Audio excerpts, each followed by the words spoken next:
오늘은 단재강세 4483년, 배달 4359년, 양력 3월 13일, 음력 정월 25세. 이 시간은 3월 둘째 주 금요일 새벽 경배 시간입니다. 이번 주에 한배금께서 주신 말씀은 한배금을 모셔야 공부한다 라는 말씀입니다. 우리가 공부하기 위해서는 한배금을 모셔야 되고, 한배금을 모시기 위해서는 정성을 들여야 됩니다. 내가 공부하는 사람이라면 내가 얼마만큼 정성 들이고 있는지를 보아야 되죠. 우리가 드리는 정성이 없으면 한배금을 모시기가 어렵고, 한배금을 모시기가 어려우면 공부하기가 어렵습니다. 그래서 깨닫는 것이 부족하게 되죠. 항상 내가 드리는 정성이 있어야 됩니다. 우리가 공부를 할 때 수업료를 내야 되죠. 강의를 들을 때 내가 그 강의에 대해서 항상 수업료를 내고 강의를 듣죠. 내가 수업료를 내지 않는다면 강의를 들을 수가 없습니다. 특히 정신세계에서는 그것이 분명하고 뚜렷합니다. 내가 수업료를 내면 주시는 가르침을 받들 수가 있게 되고, 수업료를 내지 않으면 주시는 가르침을 받들기가 어렵습니다. 그래서 내가 정성 들이는 것이 있어야 되죠. 공부라고 하는 것은 하기 싫은 것을 하는 것이 공부라고 하는 말도 있죠. 왜 그런 말이 있는가 하면 우리가 정성을 들이지 않으면 공부를 할 수가 없기 때문이죠. 쉽게 말해서 공부를 하기 위해서 치르는 대가가 없으면 공부하기가 어렵습니다. 그래서 내가 공부를 위해서 들이는 정성이 있어야 되죠. 그리고 내가 그렇게 정성을 들이면 드디어 공부를 할 수 있게 됩니다. 첫 번째는 내 마음가짐부터 공부하는 마음가짐이 되죠. 특히 정신세계의 공부는 그렇습니다. 물질적인 세계의 공부는 내가 수업료를 낸다고 해서 쉽게 공부하는 마음이 잘 나지 않습니다. 왜냐하면 부모님이나 또 누군가가 대신 내어주는 것이 있을 때 내가 그만한 대가를 치르지 않으면 내가 공부할 마음이 잘 안 나오죠. 그런데 정신세계에 내가 내는 수업료는 단순하게 돈만 낸다고 해결이 안 됩니다. 그래서 내가 그만한 것을 정성 들여야 되죠. 내가 그만한 정성을 들여서 그 정성으로 수업료를 내면 내가 수업료를 낸 것만큼 내가 공부할 마음, 공부할 뜻이 생깁니다. 공부를 하고자 하죠. 그래서 공부를 하게 되는데, 내가 공부를 하게 되면 첫 번째는 추구하여 배우고 익히고자 하고, 배우고 익힌 것을 깨닫게 됩니다. 깨닫게 되기까지 또 정성이 들어가야 되죠. 쉽게 되는 게 없습니다. 그렇게 정성을 지극하게 들여서 깨닫게 되면 우리는 무엇을 알 수 있게 되는가? 내가 들인 정성이 무엇으로 이어지는지 알게 됩니다. 내가 배우고 익힌 것이, 내가 깨달은 것이 어떤 결과를 만들어내는지 알게 되지요. 그것이 공부를 한 자와 공부하지 않은 자의 차이지요. 공부를 하지 않은 자는 공부를 하는 척 해도 그것을 모릅니다. 내가 들인 정성이 무엇으로 연결되는지, 내가 공부하고 깨우친 것이 무엇을 위한 것인지 그것을 모르지요. 그것이 공부한 자와 공부하지 않은 자의 차이입니다. 그래서 공부를 하는 자는 내가 그렇게 공부를 해 나가면서 과정을 밟다가 미처 깨닫지 못하거나 알지 못하는 부분이 있으면 정성을 들이려고 합니다. 이것이 공부하는 사람이죠. 그런데 공부하지 않는 사람은 정성을 안 들이죠. 그것이 공부를 하는 사람과 안 하는 사람의 차이입니다. 분명한 차이가 있죠. 모르는 것은 똑같지만 공부를 하는 사람은 그 모르는 것을 깨닫기 위해서 정성을 들이고, 공부를 하지 않는 사람은 모르는 것을 위해서 정성 들이지 않습니다. 공부하는 사람은 어려운 문제가 생기면 그 어려운 문제를 풀려고 하죠. 애를 씁니다. 힘을 들이죠. 그런데 공부하지 않는 사람은 어려운 문제를 외면하고 욕하죠. 아, 왜 이런 어려운 문제가 나에게 왔어? 이거 어떻게 풀라는 거야? 이건 안 되는 거야. 이렇게 생각하고 행동하죠. 그것은 공부하지 않는 사람입니다. 그래서 나 자신을 잘 들여다보아야 됩니다. 공부가 내 밖에 있는 것이 아니고 내 안에 있기 때문에 내가 정성을 들이는지. 정성을 들이는 것은 공부의 기초입니다. 정성 들이지 않으면 한배금을 모실 수 없고, 한배금을 모시지 않으면 공부할 수 없습니다. 그래서 정성이 모든 것의 기초이기 때문에 내가 얼마나 정성 들이고 있는지를 잘 보아야 되죠.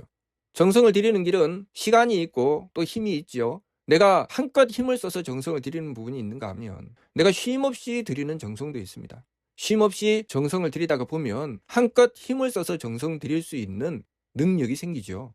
우리가 한껏 힘을 써서 정성 들이는 부분에 있어서 내가 쉼없이 들이는 정성을 들이지 않으면 내가 한껏 힘을 써서 정성 들이는 부분이 잠깐 하고 그치든지, 아니면 그렇게 하기가 어렵습니다. 그냥 마음만 굴뚝 같죠. 마음만 그렇게 하고자 하죠. 마음만 이렇게 해야 될 텐데, 이렇게 했으면 좋은데, 아, 이것만 되면 좋은데. 그런데 그것이 안 됩니다. 왜 안 될까요? 쉼없이 들이는 정성이 없어서 그렇습니다. 내가 쉼없이 들이는 정성, 그 정성을 들이다가 보면 어느 순간에 자신도 모르게 한껏 힘을 써서 들이는 정성을 드디어 들일 수 있게 되는 것입니다. 그렇게 정성 들이는 것과 공부하는 것이 따로 노는 것이 아닙니다. 내가 정성을 들인 만큼 공부하게 됩니다. 내가 수업료를 낸 만큼 공부할 수 있게 되지요. 내가 정성 들인 것은 내가 공부할 의욕을 만들어냅니다. 내가 궁금한 것이 생길 때 더 정성 들이려고 하고, 그것을 깨달을 때 더욱더 깊게 정성 들이려고 하고, 내가 그것을 깨달았을 때 그것이 무엇을 의미하는지 알 수 있게 되는 것이 공부한 사람이 얻게 되는 결과입니다. 그래서 끊임없이 한백원과의 관계성이 끊이지 않고 이어집니다. 내가 원도하여 질문 드리고 그것에 대한 답을 얻고, 그리고 그 답을 얻은 것을 가지고 또 정성을 들이고, 정성을 들이면서 또 원도하고, 그것이 끊임없이 이어져 나갑니다. 꼬리에 꼬리를 물고 이어져 나가죠. 그런데 거기서 정성이 또 끊어지게 되면, 소위 탈선하게 되면, 그 탈선에서 다시 궤도를 찾아 들어가기가 참 어렵습니다. 그러니 그때는 내가 무엇에 집중을 해야 되느냐면은, 내가 공부에 집중하기 전에 정성에 집중해야 됩니다. 정성을 들이지 않으면 아무리 공부하고자 해도 공부가 안 되죠. 그래서 공부하는 자와 공부하지 않는 자가 분명히 구분이 되기 때문에 우리가 자기 자신을 보면서 아, 내가 공부하는 자구나, 공부하지 않는 자구나 알 수 있습니다. 현실 문제 어떻게 해결합니까? 우리가 한백음을 모시고 공부를 하면 공부하는 이유가 뭡니까? 진리를 깨닫고 그 이치를 가지고 행하기 위해서 공부하는 것이죠. 그래서 내가 현실 문제가 해결이 되지 않으면 공부하는 과정을 반드시 밟아야 됩니다.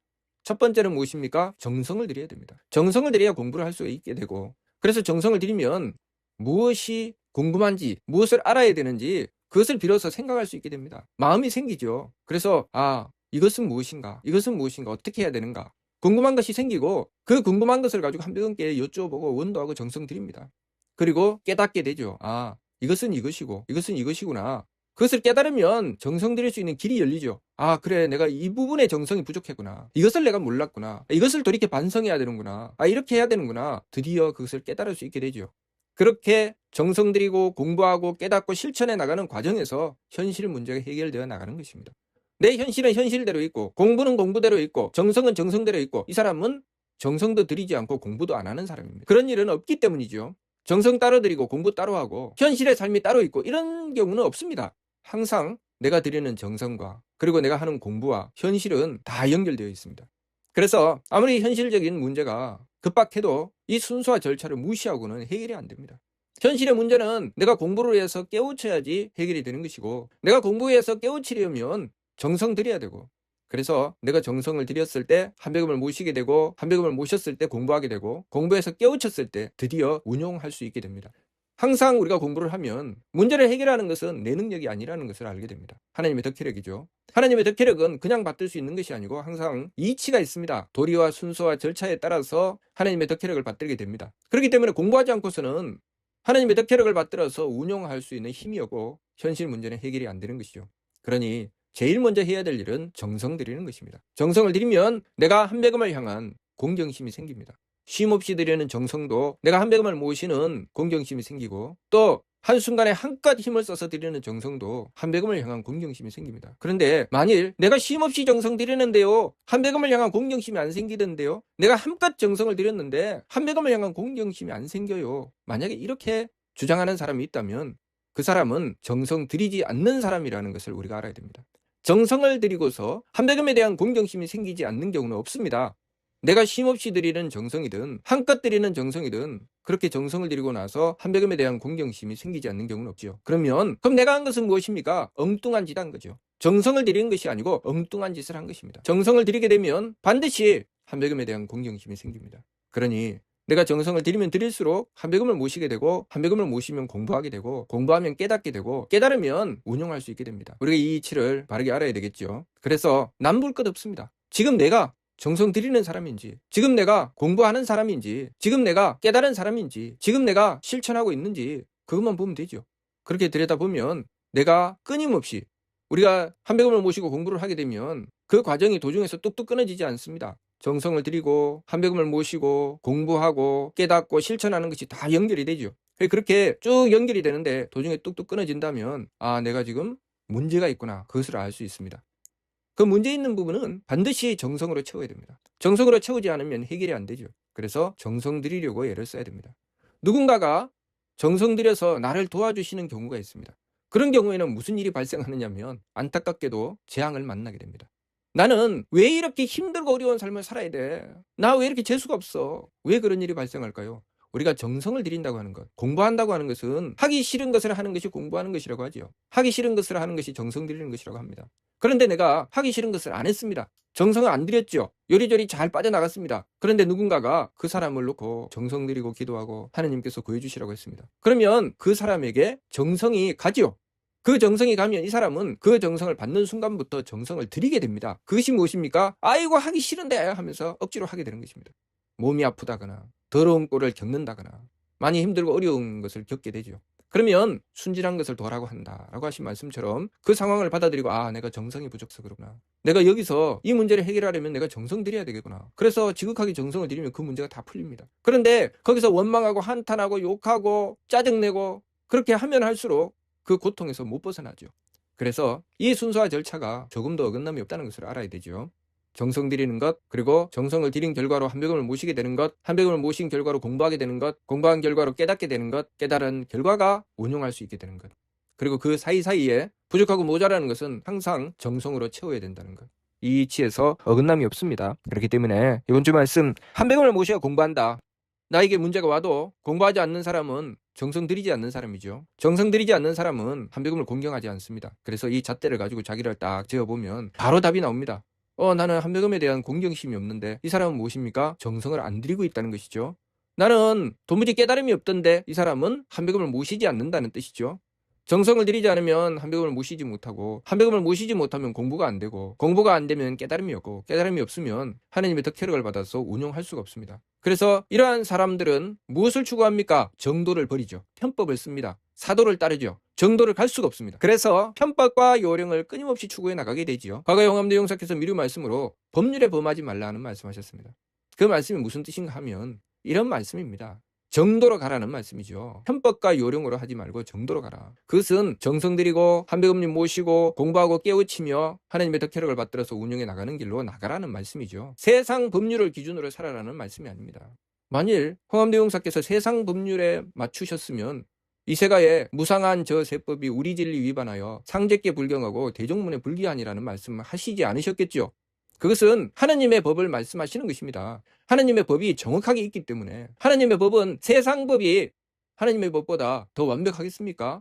세상에 인간들이 만든 법은 부족하고 모자라기 때문에 하나님의 법이 완벽하죠. 그래서 하나님의 법을 받으라는 말씀이죠. 하나님의 법은 조금도 어긋남이 없습니다. 정확합니다.